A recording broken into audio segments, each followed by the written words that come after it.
Berkuat kuasa 1 November depan, majikan yang berhasrat menggaji pekerja asing melalui program pengambilan semula rehiring dan memohon pengambilan pegawai dagang expatriate diwajibkan mengiklankan kekosongan jawatan terlebih dahulu dalam portal pekerjaan nasional My Future Jobs.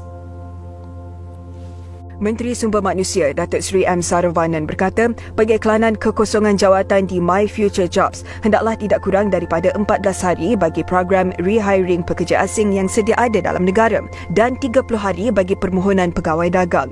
Manakala nama jawatan, gaji yang ditawarkan, kelayakan akademik atau kemahiran dan kompetensi yang diperlukan wajib dipaparkan di My Future Jobs. Tambahnya, majikan juga dikehendaki mendaftar dan membuat permohonan melalui sistem pengurusan pekerja asing bersepadu e-PAX sebagai syarat pematuhan kepada Undang-Undang Perburuhan bagi penggajian pekerja bukan warga negara. Permohonan pekerja asing atau pegawai dagang hanya akan dipertimbangkan sekiranya tiada rakyat Malaysia yang berminat memohon jawatan berkenaan. Semua Tubi Cameron Arso. Assalamualaikum, maka ucapkan kepada semua warga-warga asing, especially warga Bangladesh yang masih lagi tinggal di Malaysia, mencari rezeki di Malaysia. Akak nak ucapkan tahniah kepada you all sebab you all kekal jaga diri you bebas daripada masalah COVID-19.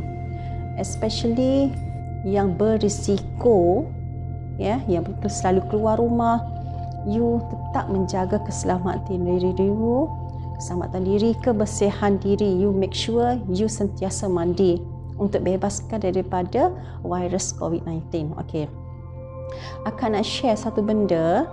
Semalam Menteri Sumber Manusia iaitu Datuk Seri M. Saravanan telah mengumumkan bahawa kerajaan Malaysia akan memberikan peluang kepada warga-warga asing yang ilegal, untuk kembali menyertai rehiring program. Semua orang tertanya-tanya, semua orang tak sabar. Sebenarnya akak nak cerita satu, yang ni poin-poin penting akak nak share dekat you. Semalam Datuk Seri M. Saravanan ada memberitahu dalam portal My Future Job bahawa ia berkata untuk tempoh ini hanya dibenarkan untuk majikan mengiklankan. Untuk first permulaan, majikan kena register company dengan My Future Job. Selepas register, company majikan tadi kena buat iklan. Buat iklan pasal pengambilan semua rehiring. Tentang gaji, tentang kelayakan kerja, tentang skop kerja yang diorang boleh buat, yang you all boleh buat masuk kakak. So, iklan ini mestilah dibuat tidak kurang daripada 14 hari. So, majikan you kena iklankan benda ni dalam My Future Job. Jadi bagi peluang dekat majikan you all dulu. Untuk iklankan. Selepas semua settle masalah periklanan, barulah pekerja dan majikan akan dipanggil interview oleh bahagian sumber manusia untuk diserapkan bahagian ke bahagian yang memerlukan khidmat pekerja asing.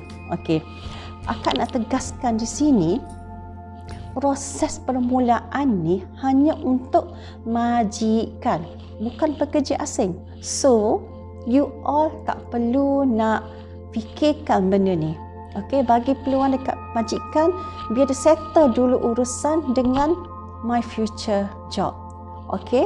Bila dah settle semua, barulah kerajaan akan mengumumkan bila tarikh diorang buka untuk rehiring.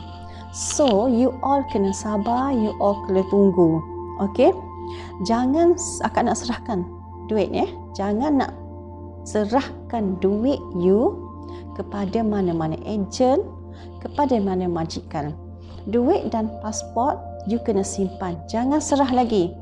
Okey, kalau majikan you ke, kalau ejen minta duit atau minta pasport untuk rehearing, jangan bagi. Akak cakap benda yang betul. Dah ada orang bagi. Semalam berita tentang ni diumumkan. Hari ni dah ada telefon kakak tanya, boleh ke serah duit? Boleh ke serah pasport? Buat apa you nak serah duit? Buat apa you nak serah pasport? Benda ni hanya dalam perbincangan antara majikan dengan My Future Job. So tak ada peluang majikan ataupun ejen nak ambil duit you. You tak boleh nak bagi dia orang duit. Ini salah, ya. So duit you all kena simpan.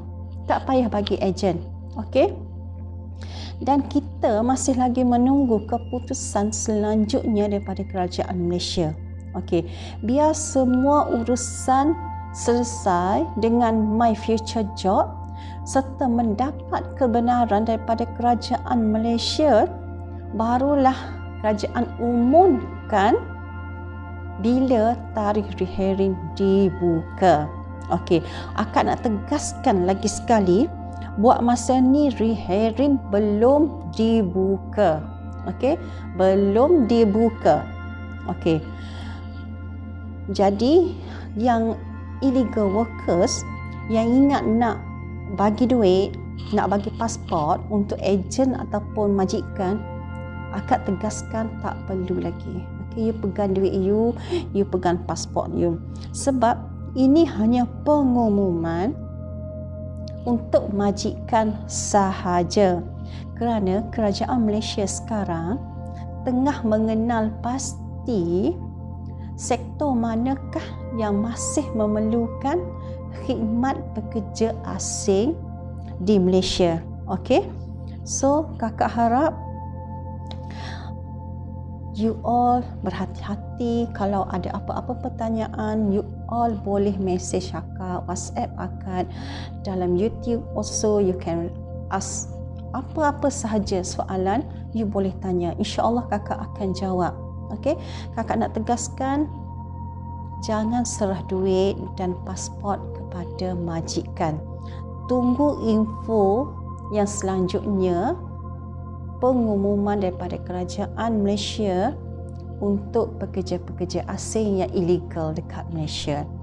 So, nanti akak akan update status selepas ini, apa berita terkini dan selanjutnya tentang rehearing. So, akak berharap you all sabar, berdoa semoga Allah permudahkan segala urusan anda semua. Okey? So, itu sajalah kakak nak share hari ini, ya. Apa-apa pun, kak ucapkan terima kasih. Don't lambat. Okey? Assalamualaikum.